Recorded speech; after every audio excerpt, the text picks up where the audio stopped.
Bonjour à tous, j'espère que vous allez bien. Le vendredi 4 juin, le 6e épisode de The Bad Batch est arrivé sur Disney+. Je vous propose donc de découvrir mon avis sur ce nouvel épisode aujourd'hui. Avant de commencer, sachez que la vidéo comprend une courte partie sans spoiler et une partie avec spoiler. Comme les fois précédentes, vous serez prévenus avant que je passe à la partie avec spoiler, et vous avez aussi un chapitrage. Sur ce, commençons avec la partie sans spoiler. Dans ce nouvel épisode de The Bad Batch, le Bad Batch continue les missions de mercenaires. La mission de l'épisode nous permet d'ailleurs de retrouver une planète que nous avions déjà vue dans un film. Deux personnages introduits dans The Clone Wars font également leur retour, et je les ai trouvés beaucoup moins énervants que lors de leur première apparition. Je trouve cependant répétitif qu'on retrouve des personnages que nous connaissons déjà dans les épisodes sortis jusqu'à maintenant. Pour ceux qui sont apparus dans les épisodes précédents, il y avait une explication à leur présence, mais dans ce 6e épisode, j'ai l'impression que les deux personnages étaient juste là parce que Lucasfilm voulait que nous revoyions encore des visages connus. Personnellement, je n'aurais pas dit non à des personnages inédits, ce que je dis est d'ailleurs valable pour les futurs épisodes, pas seulement pour celui-là.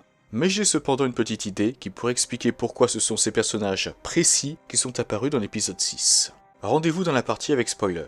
Quoi qu'il en soit, j'ai bien aimé ce nouvel épisode. Passons à présent à la partie avec spoiler. Comme les fois précédentes, si vous n'avez pas encore vu l'épisode, je vous recommande de quitter la vidéo et de revenir une fois que vous l'aurez vu. Il est temps, Gandalf. Le Bad Batch se rend sur Corellia pour mettre la main sur les informations d'un droïde tactique séparatiste. Cependant, ils ne sont pas les seuls à vouloir s'en emparer. Il y a aussi des contrebandiers, des personnages que nous avons rencontrés dans la dernière saison de The Clone Wars. Les Sœurs Martez, Trace et Rafa. Dans cet épisode, je les ai trouvées beaucoup moins agaçantes que lors de leur première apparition, et tant mieux. Concernant Wrecker, il a vraiment un problème avec sa tête, il se l'est encore cogné, et cette fois-ci, il nous a fait du « les bons soldats obéissent aux ordres ». Cependant, il a résisté à l'emprise de sa puce inhibitrice, et j'ai trouvé ça plutôt intéressant. Ça me fait penser au commandant Grey du comics Kanan, le dernier Padawan, qui avait réussi à se défaire de l'emprise de sa puce avant de se sacrifier pour sauver le Padawan. Concernant Wrecker, il y a résisté dans cet épisode, certes, mais pour combien de temps encore? Je suis curieux de voir ça. À part cela, c'est vraiment plaisant de revoir des droïdes de combat et des super droïdes de combat en action. À la fin de l'épisode, Trace et Rafa contactent quelqu'un. La version anglaise de l'épisode nous indique d'ailleurs que cet individu est un homme. Bail Organa est mon suspect numéro 1. Du peu qu'on en voit sur cet hologramme, c'est le genre de tenue qu'il porterait, et c'est d'ailleurs lui qui recrutera Ahsoka un an plus tard. Par ailleurs, Trace affirme que leur contact veut les informations du droïde tactique pour combattre les forces impériales, et qu'ils aident les gens comme ils peuvent, ils prennent d'énormes risques pour le bien de tous. Cependant, il y a aussi un mystérieux personnage qui apparaît en partie sur la boîte de la figurine Black Series de Wrecker.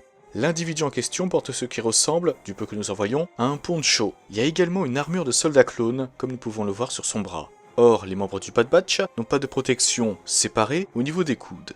Donc peut-être que le personnage de la boîte est Rex qui cherche à faire profil bas.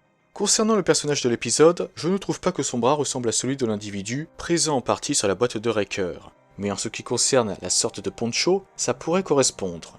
Le problème avec Bail Organa en tant que suspect à mon avis, c'est que je le vois mal engager les Sœurs Martez pour mettre la main sur les informations d'un droïde tactique. En effet, comme nous pouvons le constater dans le roman Ahsoka, Organa a des personnes de confiance pour s'occuper de ce genre de boulot. Il avait par exemple envoyé en mission 2 pilotes, Shadritag et Tamsin, pour trouver une sorte de chef de réseau. Le sénateur leur avait délibérément caché qu'il s'agissait d'un Jedi, qui se révélera être Ahsoka Tano. En ce qui concerne Shadritag, c'est un pilote que Bail Organa avait rencontré avant la guerre des clones, et le sénateur avait confiance en lui.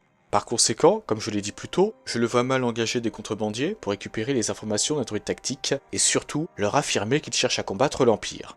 En revanche, concernant Rex, Ahsoka connaissait les Sœurs Martez et elle aurait très bien pu les mettre en contact avec le clone. Dans la deuxième bande-annonce de la série, nous pouvons voir que le Bad Batch a trouvé Rex. Et dans l'épisode, Rafa a dit à son mystérieux employeur « Et je sais où les retrouver ». Si l'employeur est Rex, ça signifierait que c'est lui qui a retrouvé le Bad Batch et non l'inverse. On ferait alors un grand bond dans l'intrigue de la série, ce que semble nous indiquer le metteur en scène de l'éclairage et des effets spéciaux de The Bad Batch, Joe Laron, sur Twitter. Selon lui, la série va prendre un nouveau tournant dès l'épisode de vendredi. Selon vous, ce personnage est-il Bail Organa, est-ce Rex, ou bien avez-vous un autre suspect en tête? N'hésitez pas à me le dire en commentaire.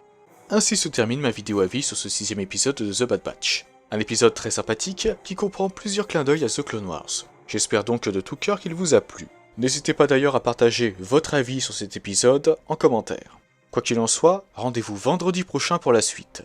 D'ailleurs, n'hésitez pas également à partager vos attentes, vos théories et vos prédictions. c'est avec plaisir que je lirai tout ça et que j'en discuterai avec vous.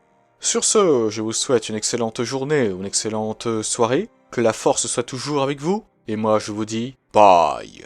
Merci à toi d'avoir visionné cette vidéo. Si elle t'a plu, n'hésite pas à la liker et à la partager. Cela permet de soutenir la chaîne.